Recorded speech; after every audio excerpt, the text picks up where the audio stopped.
My cousin seduced my wife, scheming to control her $600 million empire. She faked her own death. When I found my wife's passport in my cousin's apartment, hidden inside a hollowed-out cookbook on the third shelf from the top, I didn't immediately understand what it meant. The passport was current, issued 8 months ago, with Olivia's face staring back at me from the photo page, expressionless and formal like all passport photos. The problem was that Olivia had been dead for 6 weeks, cremated at Riverside Memorial after drowning in Lake Geneva during what was supposed to be a solo meditation retreat. I'd scattered her ashes myself, standing on the same dock where witnesses said she'd gone into the water and never come out. The passport in my hands shouldn't exist because dead people don't need to travel, and my cousin Damien shouldn't have my dead wife's government-issued identification unless something was very, very wrong. I'd been managing Olivia's estate for 43 days when I'd decided to check Damien's apartment. Managing is probably too generous a word for what I'd actually been doing, which was drowning in paperwork while trying not to think about the fact that my wife of 7 years was gone. Olivia Ashworth Chambers, 31 years old, founder and CEO of Ashworth Biotech, a pharmaceutical research company worth approximately $600 million, had left behind an empire that required constant attention and a husband who could barely get out of bed in the morning. Her company developed treatments for rare genetic disorders, employed 380 people across 4 countries, and held patents on 12 breakthrough medications that were changing lives around the world. She'd built it from nothing after inheriting seed money from her grandfather, a venture capitalist who'd believed in her vision when she was fresh out of Stanford with a biochemistry PhD and a business plan written on cocktail napkins. We'd met at a charity gala in San Francisco 9 years ago. I was a senior project manager at a tech startup, pulling down $200,000 a year, comfortable but nowhere near Olivia's stratosphere of wealth. She'd been wearing a green dress that matched her eyes, standing alone near the silent auction tables, looking bored by the networking schmooze happening around her. "Do you actually care about pediatric cancer research?" she'd asked when I'd approached. "Or are you here for the open bar and business cards?" I'd laughed and told her the truth, that my company had bought a table and I'd drawn the short straw for attendance. She'd appreciated the honesty, and we'd spent the next 3 hours talking about everything except money and business and the social performance we were both supposed to be executing. She was brilliant, funny, unpretentious despite the wealth, genuinely passionate about using science to help people who couldn't help themselves. I'd fallen in love with her before the night was over. The prenuptial agreement had been her idea, insisted upon by her attorneys and board of directors who worried about fortune hunters and divorce settlements that could destabilize the company. I'd signed without argument because I didn't want her money. I wanted her, and I'd proven that by maintaining my career and my independence throughout our marriage. I'd switched jobs twice, worked my way up to director of operations at a sustainable energy company, earned my own salary, and built my own retirement fund.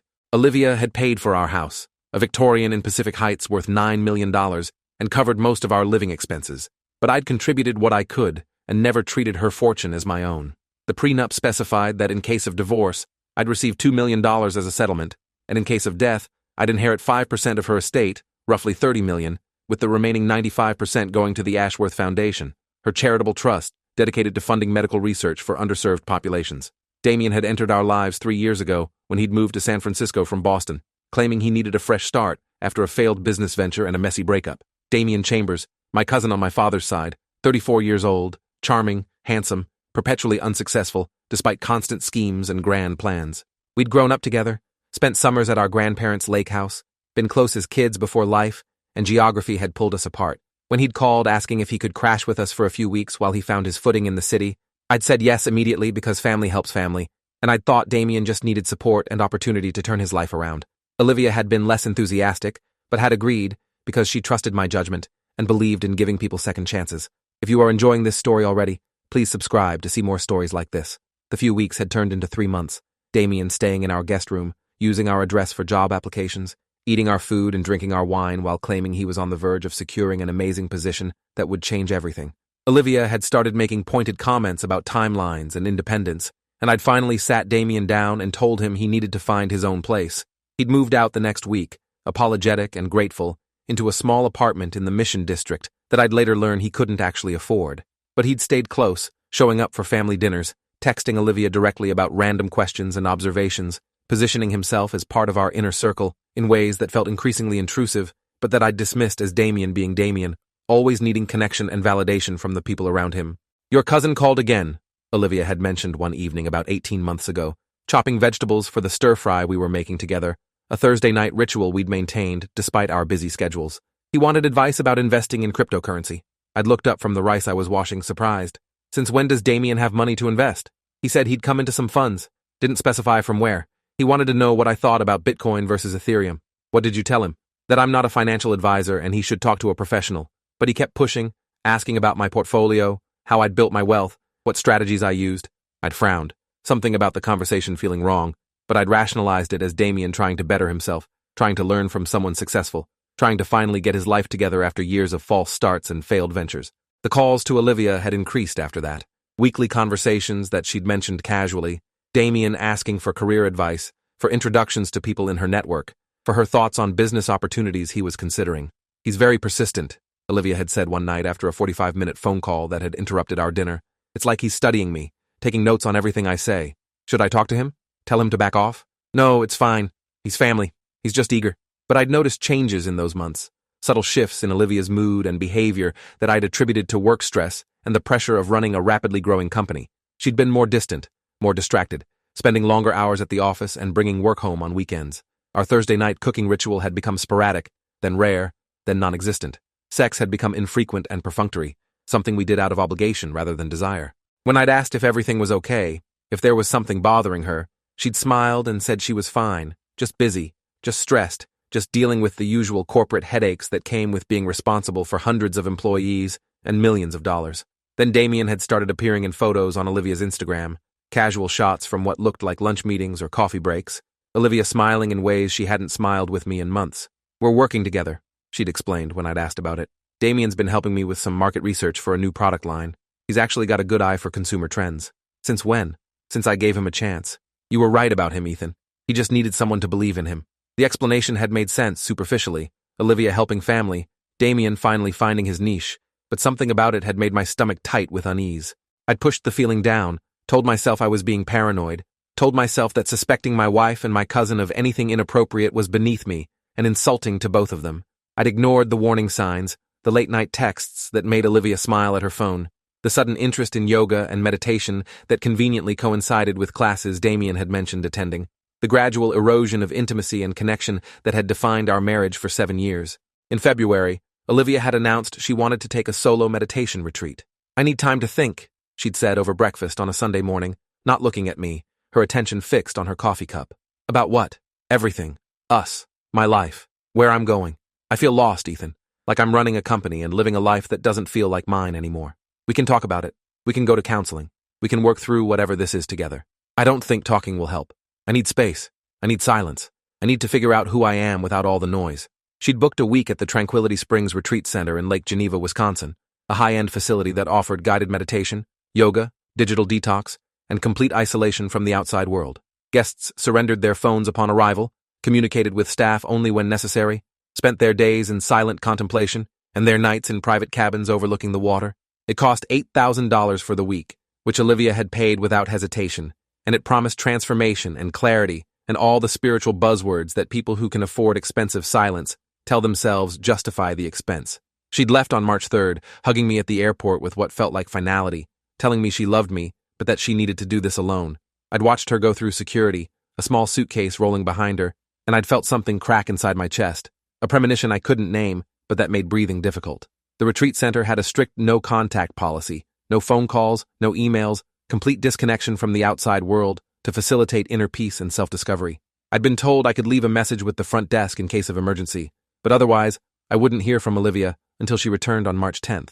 The week had stretched out endlessly, the house too quiet without her, work a welcome distraction from the growing certainty that our marriage was ending, and I'd been too blind to prevent it. The call had come at 6:15 a.m. on March 9th, one day before Olivia was scheduled to return. An unknown number, a woman's voice, professional and careful and filled with the particular tone people use when delivering news that will destroy your world. Mr. Chambers, this is Director Patricia Lowell from Tranquility Springs Retreat Center. I'm calling about your wife, Olivia. My heart had stopped. What happened? There's been an incident. Your wife went for a solo walk yesterday evening along the lakeside path. She didn't return for dinner. We initiated a search at 8 p.m. when we realized she was missing. Did you find her? A pause that lasted forever. A witness reported seeing someone matching her description near the dock around sunset, approximately 6:45 p.m. The witness said this person walked to the end of the dock and appeared to sit down. When the witness looked again a few minutes later, the person was gone. Gone where? We found her meditation shawl on the dock, and her shoes, but we haven't found your wife. The local authorities have been notified. They're treating this as a potential drowning. I'd driven to Wisconsin in a fog, the 6-hour trip passing in dissociated fragments, my mind unable to process that Olivia might be gone, might have walked into Lake Geneva and disappeared, might have chosen silence in a way I'd never imagined. The Lake Geneva Police Department had set up a command center at the retreat, boats with sonar equipment searching the water, divers ready to deploy as soon as the search grid was established. Chief Daniel Kovac, 51 years old, 28 years with the department, had met me with the exhausted professionalism of someone who'd overseen too many drowning recoveries in his career. "We're doing everything we can," he'd said, his handshake firm and sympathetic. "The lake is deep in spots, over 100 feet, and the water temperature is still quite cold. If she went in, survival time would be limited. You're saying she's dead. I'm saying we're searching, but you should prepare yourself for difficult news."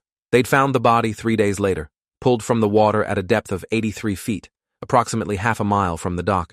The body was badly decomposed from time in the water, bloated and discolored, facial features distorted beyond easy recognition. The medical examiner, Dr. Helen Yates, 46 years old, Chief M.E. for Walworth County, had used dental records to confirm identity because the physical appearance was too compromised for visual identification. "The dental match is conclusive," Dr. Yates had told me in her office, showing me charts and x-rays that meant nothing to my traumatized brain. "This is your wife. I'm sorry for your loss." "How did she die?" "Drowning, consistent with the circumstances. Water in the lungs, no signs of trauma or foul play. I'll include full toxicology in my report, but preliminary findings suggest this was an accident or a suicide. Olivia wouldn't kill herself, Doctor." Yates had given me the look medical examiners give grieving spouses who can't accept the unacceptable. People rarely show obvious signs before taking their own lives, but if you're confident this wasn't intentional, the most likely explanation is accidental drowning, perhaps disorientation or a slip from the dock. The funeral had been massive. Hundreds of people from Olivia's professional and personal life, board members and employees and philanthropic partners, and society figures who'd known her as the brilliant, generous woman who'd changed the pharmaceutical landscape and funded research that saved lives. I'd stood at the front of Grace Cathedral in San Francisco, accepting condolences, shaking hands, hearing the same phrases repeated like a liturgy of grief. She was so young, and such a tragedy, and she touched so many lives. Damien had been there, standing close, his hand on my shoulder, his face a mask of devastated sorrow. "I can't believe she's gone," he'd whispered during the service. "She was helping me turn my life around. She believed in me when no one else did." I'd nodded, unable to speak, drowning in a grief that felt bottomless and insurmountable. The estate settlement had been complicated by Olivia's sudden death and the lack of updated succession planning for her company. Lawrence Finch, 63 years old, senior partner at Finch, Moreau and Associates, Olivia's longtime attorney, had walked me through the process with patient thoroughness. "The will is clear," Lawrence had explained in his office overlooking the financial district, his desk covered with documents and binders. "You receive 5% of her estate as specified in the prenuptial agreement, approximately $30 million. The remaining 95% goes to the Ashworth Foundation. What happens to the company? The company is the primary asset of the estate. The foundation will assume majority ownership, with the board of directors maintaining operational control. Your wife's CEO will continue running day-to-day operations. And I have no say in any of that? Per the prenup, no. You were never involved in the business. The succession plan was designed to ensure continuity without depending on spousal involvement." It had stung. The confirmation that I'd never truly been part of Olivia's empire had always been separate from the wealth and power that defined her public life. But I'd signed the prenup knowing those terms, and I couldn't protest them now just because the outcome hurt. The money had arrived in my accounts 6 weeks after the funeral. $30 million transferred in stages, after taxes and legal fees and processing, that reduced it to $23 million in actual accessible funds. More money than I'd ever imagined having. Money I'd trade every dollar of to have Olivia back. Money that felt like blood money even though her death had been ruled accidental. I'd tried to continue working, showing up at my office, attending meetings, pretending I could focus on sustainable energy projects, while my wife's absence echoed through every moment of every day. My boss, a woman named Kelly Chambers, had finally sat me down and suggested I take a leave of absence, that I clearly needed time to process and heal, that pushing through grief wasn't strength, it was denial. I'd agreed, taking an indefinite leave that felt like giving up, but that I didn't have the energy to resist.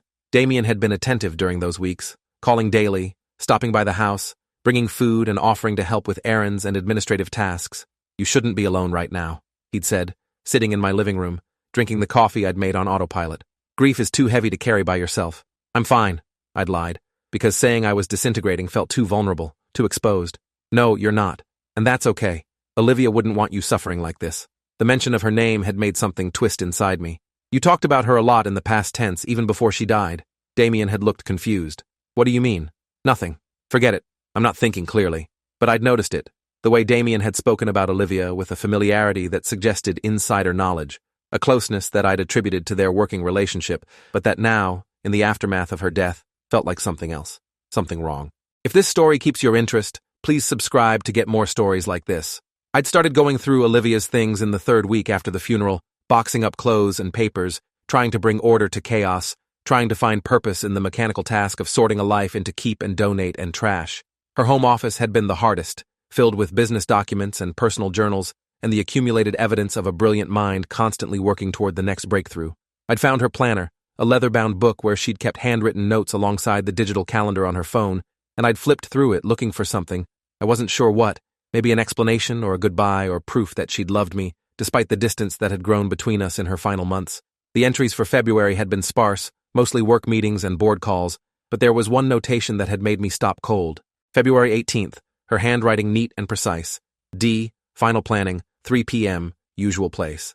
D could have been anyone, any business associate or friend, any of the dozens of people Olivia met with regularly. But my brain had gone immediately to Damien, to my cousin who'd been constantly in her orbit, constantly seeking her attention and advice, constantly present in ways that now felt calculated rather than coincidental. I'd called Lawrence Finch, Olivia's attorney, the same day. Did Olivia meet with you in February? Any estate planning updates or legal consultations? No, Lawrence had said, confused by the question. We hadn't met since January when we reviewed the annual foundation reports. Why? Did she mention any concerns about her assets? Anything she wanted to change? Nothing. Is there a problem? I'd told him about the calendar entry, about my suspicion that something had been happening in the weeks before Olivia's death. Lawrence had been silent for a long moment before speaking. Ethan, I'm going to say this as gently as possible. You're grieving. You're looking for explanations for something that has no good explanation. Sometimes people drown accidentally. Sometimes brilliant, successful women have moments of despair or disorientation. It doesn't mean there was a conspiracy. I'm not suggesting a conspiracy. I just want to understand her final weeks. Then talk to her therapist, her friends, the people who saw her regularly. But be careful about reading too much into calendar notations and incomplete information. Grief can make us see patterns that don't exist. I'd taken his advice, calling Olivia's therapist, Dr. Nina Blackwood, 48 years old, licensed clinical psychologist, someone Olivia had been seeing monthly for stress management and work-life balance. Dr. Blackwood had been bound by confidentiality, but had agreed to meet with me given the circumstances. I can't share specifics of our sessions, she'd said in her office in downtown San Francisco, her manner calm and professional. But I can tell you that Olivia was processing significant life questions in the months before her death. What kind of questions? Questions about identity, purpose, the relationship between success and happiness. She felt trapped by expectations, both external and internal. She'd built an empire but wasn't sure it was the empire she wanted. Did she mention me? Our marriage? Dr. Blackwood had hesitated. She loved you, but she also felt guilty about the distance that had developed between you. She recognized she'd been pulling away but wasn't sure how to stop or if she wanted to stop. Was there someone else? I can't answer that specifically, but I can say that Olivia was exploring what it would mean to make different choices, to potentially rebuild her life around different priorities and different relationships. The confirmation that Olivia had been considering leaving me should have devastated me more than it did, but by that point, I'd already suspected, already known on some level that our marriage had been ending long before she'd walked into Lake Geneva. What bothered me more was the careful way Dr. Blackwood had avoided confirming or denying the existence of another person, the implication that Olivia had been emotionally involved with someone, but that confidentiality prevented identification. My mind had gone immediately to Damien, to the timeline of his increasing presence in her life, to the way Olivia had smiled in those Instagram photos, to the calendar entry marked simply D. I'd needed proof, something concrete that would confirm or dismiss the suspicion eating at me, and I'd decided the best place to find proof would be Damien's apartment, the small Mission District unit he'd moved into 3 years ago, and that I'd visited exactly once, briefly, to help him set up furniture. I'd texted Damien on a Thursday afternoon, asking if I could stop by to talk, claiming I needed family support and company. He'd responded immediately, saying he'd be out until 8 p.m., but I was welcome to let myself in. He'd leave a key under the mat because he trusted me completely and wanted me to feel comfortable in his space. The easy trust should have made me feel guilty about my ulterior motives, but instead, it had felt suspicious, like Damien was performing transparency while hiding something deeper. I'd arrived at his building at 6 p.m., found the key exactly where he'd said it would be, and let myself into the apartment that was supposed to give me answers. The space had been small, a studio with exposed brick and industrial fixtures, furniture that looked expensive despite Damien's supposed financial struggles, artwork on the walls that I'd recognized as originals from a gallery where Olivia had purchased pieces for our home. I'd started searching methodically, checking drawers and closets, looking for documents or devices or anything that would explain the connection between Damien and Olivia's final months. The passport had been in the kitchen, hidden inside a cookbook titled Mastering the Art of French Cooking, hollowed out to create a secret compartment that would be invisible to casual observation.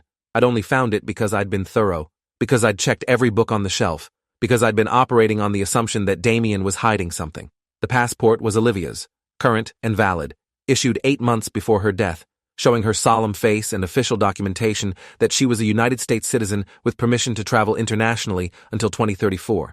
The passport shouldn't have been in Damien's apartment, shouldn't have existed given that Olivia's personal effects had been returned to me from the retreat center, should have been in the lockbox at our house where she'd always kept important documents. I'd stood in Damien's kitchen holding my dead wife's passport and feeling reality shift sideways, all my assumptions about her death and his innocence cracking like ice under too much weight. I'd kept searching, moving faster now, pulling books off shelves and checking behind furniture and opening cabinets with shaking hands.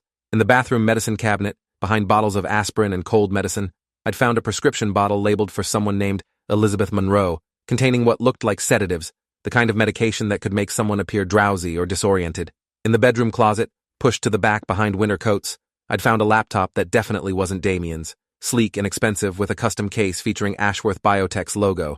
And in a locked drawer in the small desk near the window, a drawer I'd jimmied open with a kitchen knife because subtlety no longer mattered, I'd found documents that made my blood freeze. Bank statements for an account in the Cayman Islands under the name Meridian Holdings, LLC, showing deposits totaling $5 million over the past 3 months.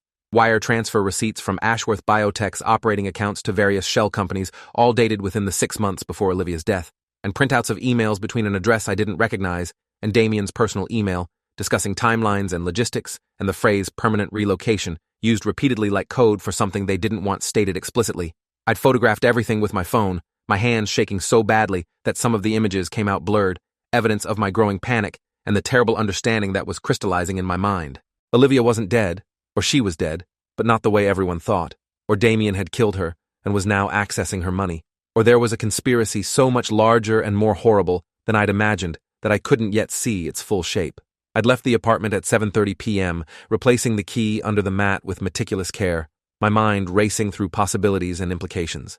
If Olivia was alive, if she'd faked her death, if she'd been working with Damien to steal from her own company and disappear, then who was the body pulled from Lake Geneva? Who had Dr. Yates identified using dental records? How deep did this deception go, and how many people were complicit? I'd gone home and spent 3 hours searching online for information about faking death, about how difficult it was to falsify dental records, about whether it was possible to stage a drowning and substitute another body, about shell companies and money laundering and the mechanics of disappearing with millions of dollars. The research had been simultaneously illuminating and horrifying, confirming that with enough money and planning, nearly anything was possible, including convincing an entire community that a living person was dead. I'd needed help, professional help from someone who knew how to investigate fraud and deception, someone who could find the truth buried under layers of lies and fabricated evidence. At 11 p.m., I'd called a private investigator whose card I'd found in Olivia's desk months earlier, someone she'd hired for corporate due diligence on a potential merger that had ultimately fallen through.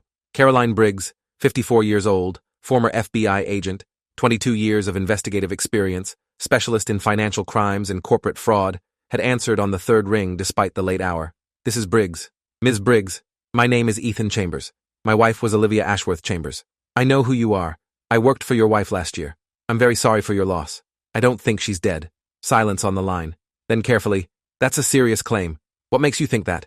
I told her everything. The passport, the bank statements, the emails, the suspicious timeline, the way Damien had positioned himself in Olivia's life in the months before her supposed death. Caroline had listened without interrupting, her breathing the only indication she was still on the line.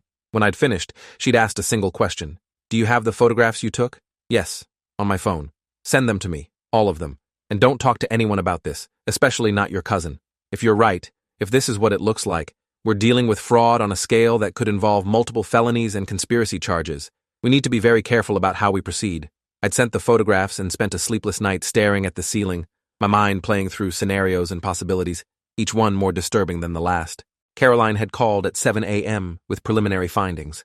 "The bank statements are real. I verified the account exists, and the deposits match what's shown in your photos. The wire transfers came from Ashworth Biotech accounts that your wife had signature authority over. This is embezzlement at minimum, possibly much worse. Can you trace where the money went after it hit the Cayman account?" "I can try. I have contacts in international banking, but it'll take time and it won't be cheap.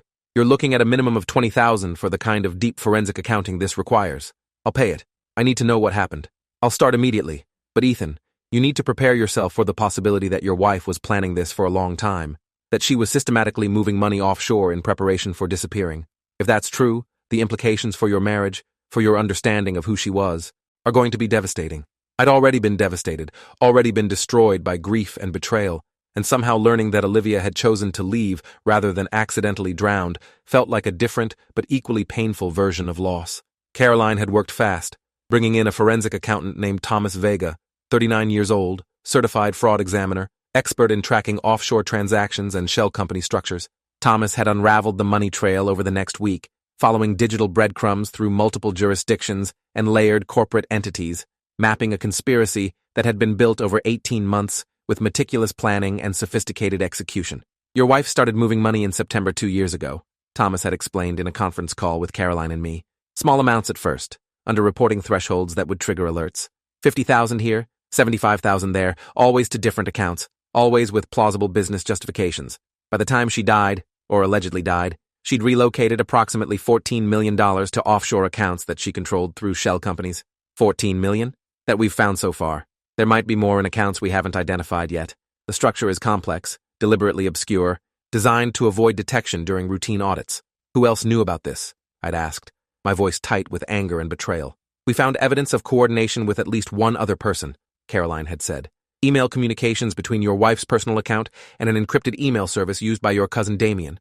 The emails are careful, no explicit discussion of illegal activity, but the timing correlates with money movements and the language suggests shared planning. So they were working together. It appears that way. But here's what doesn't make sense. If your wife faked her death to access this money and disappear, why is Damien still in San Francisco? Why is he maintaining contact with you, inserting himself into your grief, acting like he's mourning her too? People who fake deaths usually cut all ties and disappear completely. His behavior suggests either he's incredibly arrogant or there's another layer to this we haven't uncovered yet. Maybe he's waiting for things to settle before he disappears too, I'd suggested. Maybe he's maintaining the fiction of normalcy until it's safe to leave. Maybe, Caroline had agreed. Or maybe your wife is pulling strings from wherever she is now, keeping Damien in place for some purpose we don't understand yet. The body identification had been the piece that bothered me most, the one element I couldn't explain away with conspiracy theories and fraud allegations. Dr. Yates had used dental records to confirm identity, a scientifically rigorous process that shouldn't be vulnerable to deception or error. I'd called her office and requested a meeting, claiming I had questions about the autopsy report that needed clarification. Dr. Yates had agreed, meeting me in her office in Lake Geneva, the same room where she'd delivered the news that Olivia was dead. "What questions do you have?" she'd asked, professional but cautious, perhaps sensing that this wasn't a routine follow-up. "How certain are you that the body you identified was my wife?" "Absolutely certain. The dental match was definitive. Every tooth, every filling, every structural detail matched your wife's dental records exactly. Could the records have been falsified?" Dr. Yates had frowned. "That would require access to dental files and the technical expertise to modify them in a way that would pass expert examination. It's theoretically possible but extremely unlikely. My wife was wealthy and sophisticated enough to hire people who could do extremely unlikely things. Mr. Chambers, I understand you're having trouble accepting your wife's death. That's normal. But creating conspiracy theories around scientific evidence isn't going to help you heal. I'm not creating theories. I have evidence that my wife was planning to disappear, that she embezzled millions of dollars, that she may have faked her death as part of that plan." Dr. Yates had leaned back in her chair, her expression shifting from patience to concern. "If you genuinely believe that, you need to talk to law enforcement, not to me. But I can tell you definitively that the body I examined was consistent with drowning, showed no signs of foul play, and matched your wife's dental records. Either your evidence is wrong, or there's an explanation for the financial irregularities that doesn't involve faking death. Would you be willing to re-examine the body?" "The body was cremated per your instructions. There's nothing left to examine. Did you keep DNA samples, tissue samples, anything that could be retested?" "Standard protocol requires preserving samples, yes, but retesting would require a court order and evidence of legitimate doubt about the identification. Your suspicions about financial crimes don't constitute legitimate doubt about cause of death or identity." I'd left her office feeling frustrated and stymied, convinced that Olivia was alive, but unable to prove it through official channels, unable to get the authorities to take seriously the possibility that they'd been deceived by a sophisticated fraud that exploited their assumptions and procedures. I'd called Detective Raymond Foster with the San Francisco Police Department Fraud Division the next day, explaining that I believed my wife had faked her death and embezzled millions from her company. Foster, 42 years old, 14 years with the SFPD, specialist in white-collar crime, had listened skeptically before asking the obvious questions. "Do you have evidence that your wife is currently alive?" "No, but I have evidence she was planning to disappear." "Planning and executing are different things. Has anyone seen her since her death was confirmed?" Not that I know of. But if she faked her death, she'd be careful not to be seen, wouldn't she?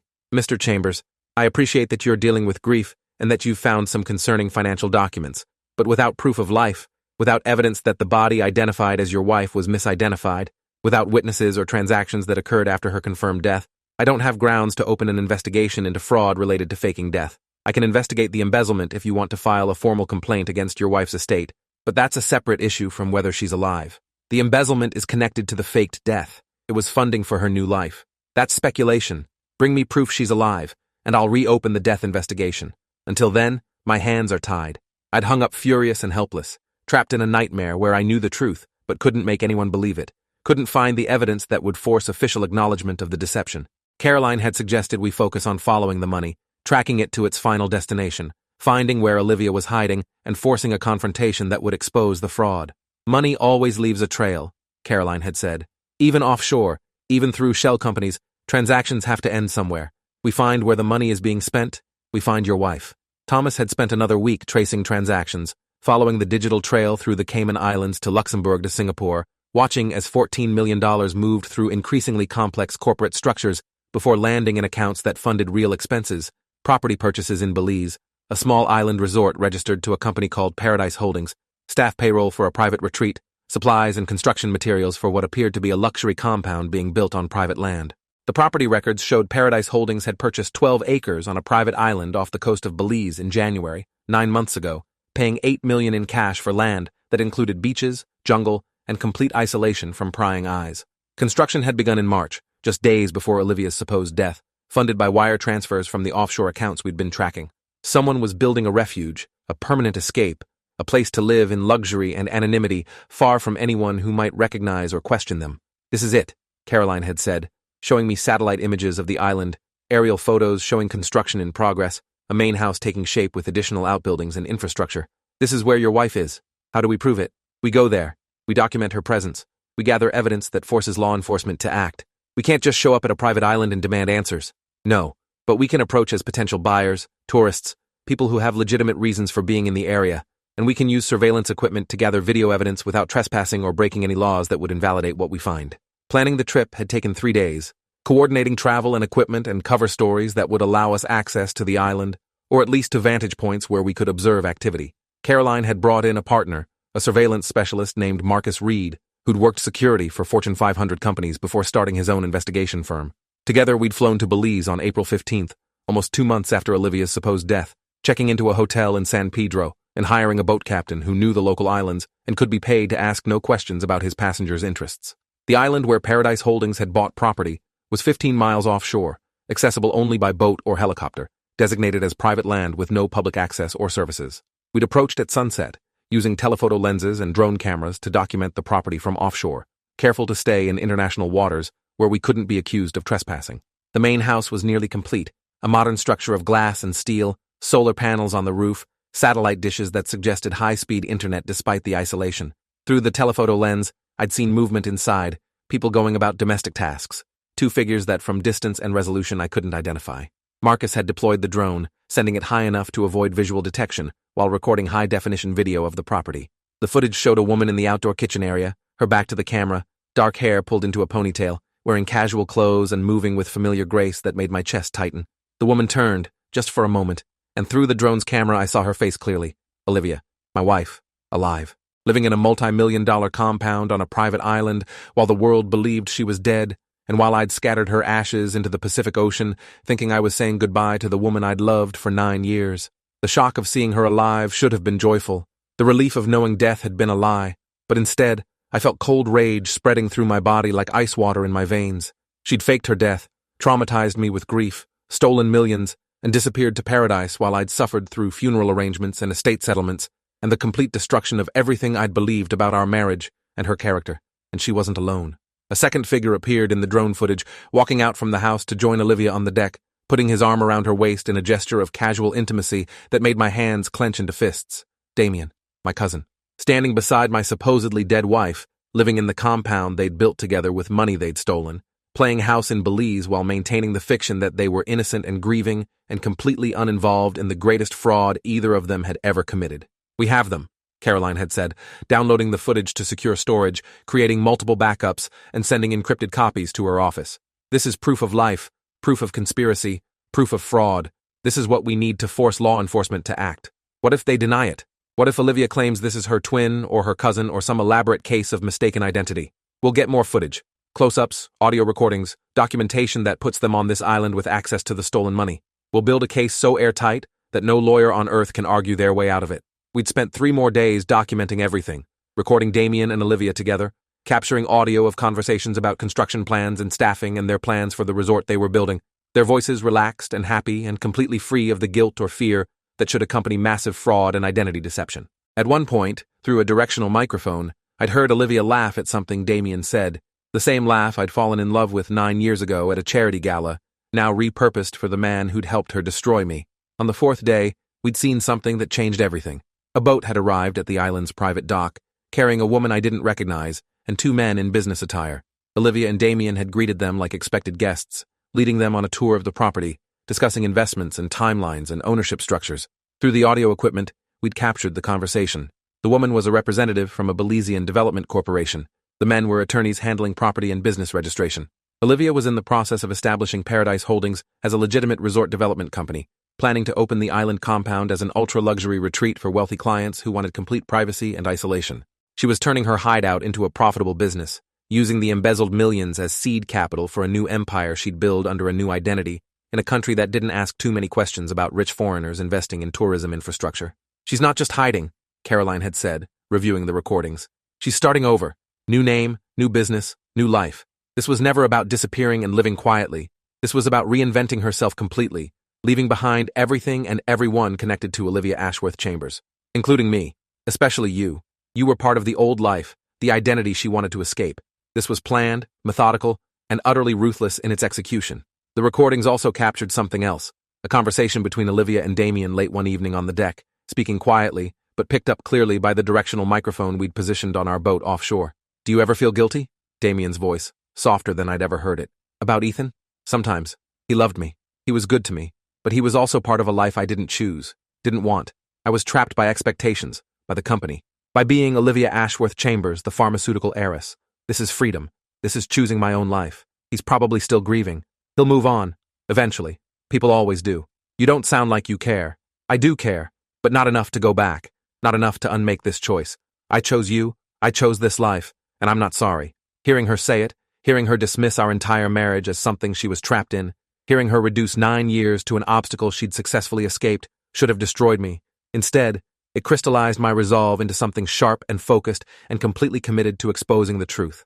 I'd returned to San Francisco on April 20th with Caroline and Marcus, armed with video evidence, audio recordings, financial documentation, and witness testimony that proved beyond any doubt that Olivia Ashworth Chambers was alive and living in Belize with my cousin Damien, while conducting massive fraud against her own estate and the people who'd believed she was dead.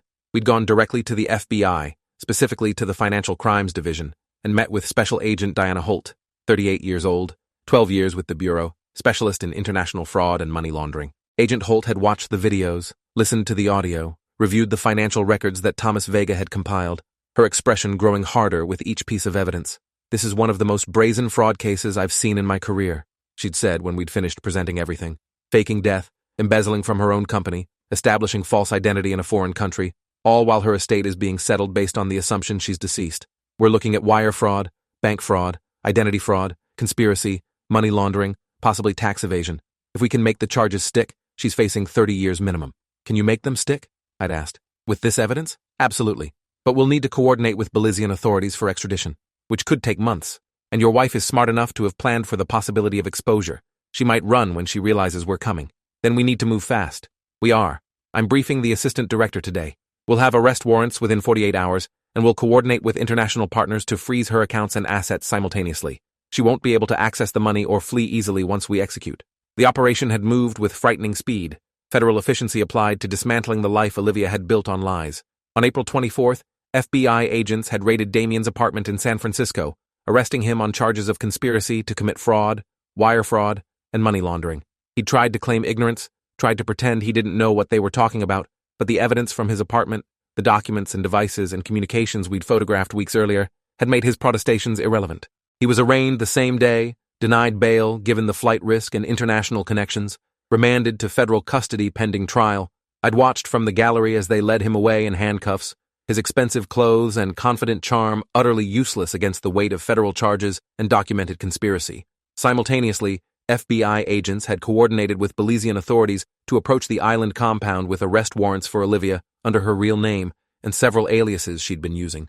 The operation had been recorded by FBI body cameras, footage that would later be used as evidence in court, showing agents arriving at the pristine compound and finding Olivia standing on the deck overlooking the ocean, exactly where the drone footage had captured her days earlier. Olivia Ashworth Chambers, you're under arrest for wire fraud, bank fraud, conspiracy to commit fraud, and money laundering, the lead agent had said, approaching with handcuffs ready. Olivia had looked directly at the camera, her expression not shocked or scared but coldly calculating, the face of someone who'd been caught but who was already planning her next move. "I want my lawyer," she'd said, the first words out of her mouth. No denials, no explanations, just immediate invocation of legal protection. The extradition had taken 6 weeks, legal maneuvering and international cooperation slowly grinding through bureaucratic procedures, until Olivia was finally transferred to U.S. custody on June 8th, arriving in San Francisco in shackles, looking exhausted and furious in equal measure. Her arraignment had been a media spectacle, cameras and reporters crowding the courthouse, headlines screaming about the pharmaceutical heiress who'd faked her death and stolen millions. The prosecutor, Assistant U.S. Attorney Jennifer Wu, 45 years old, 20 years of federal prosecution experience, had laid out the charges methodically and devastatingly.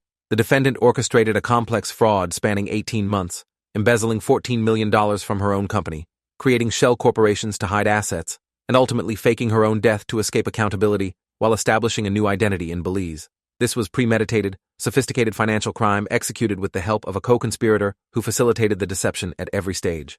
Olivia's attorney, a high-powered criminal defense lawyer named Richard Strauss, 62 years old, famous for representing white-collar criminals and celebrities, had argued for bail, claiming Olivia posed no flight risk and was being unfairly vilified by a vindictive ex-spouse. "My client has been the victim of a gross miscarriage of justice," Strauss had proclaimed, his voice theatrical and outraged.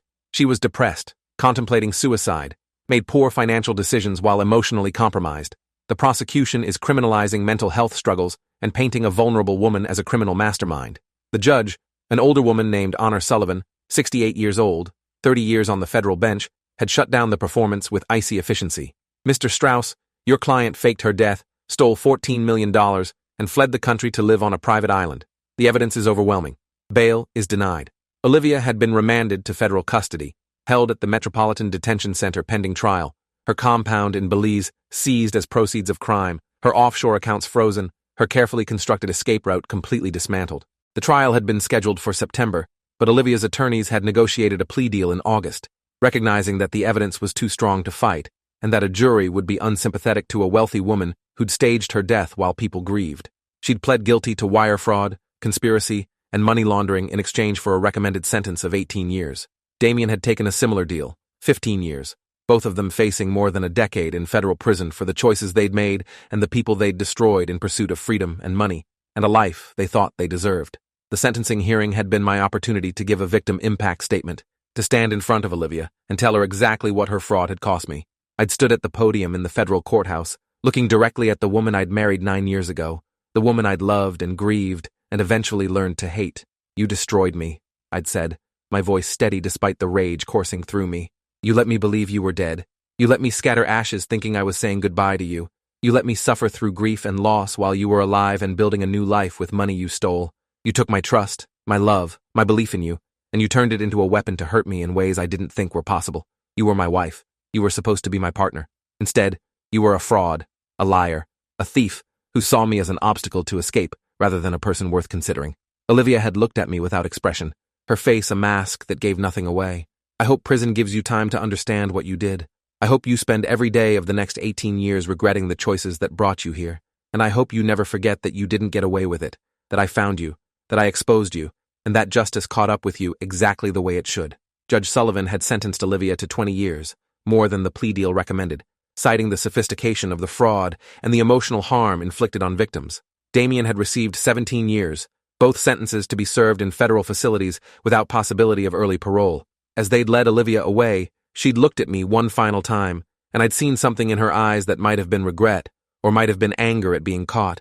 I'd never know which, because I'd never speak to her again. Never allow her the opportunity to explain or justify or ask for forgiveness that I would never give. The estate had been unwound over the following months. The embezzled money recovered and returned to Ashworth Biotech. The company stabilized under new leadership, the charitable foundation continuing its work without the shadow of fraud hanging over every donation. I'd returned the $30 million I'd inherited, declaring that I didn't want money that came from a fraudulent estate, preferring to walk away with nothing but my integrity intact. The media had covered every aspect of the case, true crime podcasts dissecting the psychology of a woman who'd chosen to destroy her life rather than live it, documentaries examining how someone so successful could be so fundamentally broken. I'd declined all interview requests, all book deals, all opportunities to profit from the nightmare I'd survived.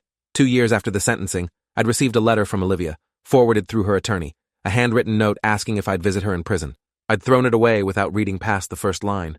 There was nothing she could say that would change what happened, nothing that would make sense of the choices she'd made. She'd chosen to fake her death rather than face her marriage honestly. She'd chosen to steal rather than use the enormous wealth she already had. She'd chosen Damien over me, a new life over the one we'd built together. Those choices defined her completely, and I didn't need to hear her rationalize them. I'd rebuilt my life slowly and carefully, returning to work at the sustainable energy company, finding purpose in projects that helped the environment, dating eventually, though trust came harder now after learning how completely someone could deceive you. I'd sold the Pacific Heights house, too many memories of Olivia haunting every room, and bought a smaller place in Oakland where I could start fresh. Damien's family had reached out once, his mother calling to apologize for her son's actions, to ask if I could find it in my heart to forgive. I'd told her gently but firmly that forgiveness wasn't mine to grant, that Damien had made his choices and would live with the consequences, and that I hoped she could find peace, even if her son couldn't. 3 years after Olivia's sentencing, I'd married again, a woman named Lily, who worked as an environmental engineer, someone who had her own career and her own life and no interest in inheriting money she hadn't earned. We'd been honest from the beginning about my past, about the fraud and the betrayal and the scars that came with trusting someone who'd proven herself unworthy of that trust. Lily had listened and understood and chosen me anyway, not despite the damage but with full awareness of it. When people asked how I'd moved on, how I'd recovered from something so devastating, I'd told them the truth. You don't recover, you rebuild. You don't forget, you integrate the lesson into who you become. You don't forgive people who aren't sorry. You accept that they made choices that defined them, and you refuse to let those choices define you. Olivia would be released in 2043, 18 years from her sentencing, when she'd be 49 years old. Damien would be released around the same time. They'd served their time, paid their debt to society, and presumably learned whatever lessons prison was supposed to teach. I hoped they'd changed. I hoped they'd become better people who understood the harm they'd caused and the lives they'd damaged. But I also knew I'd never verify that hope, because I'd never see either of them again. They'd chosen to fake Olivia's death and steal millions. I'd chosen to expose them and move forward. Those choices had determined our separate paths, and I was fine with the distance between us remaining permanent.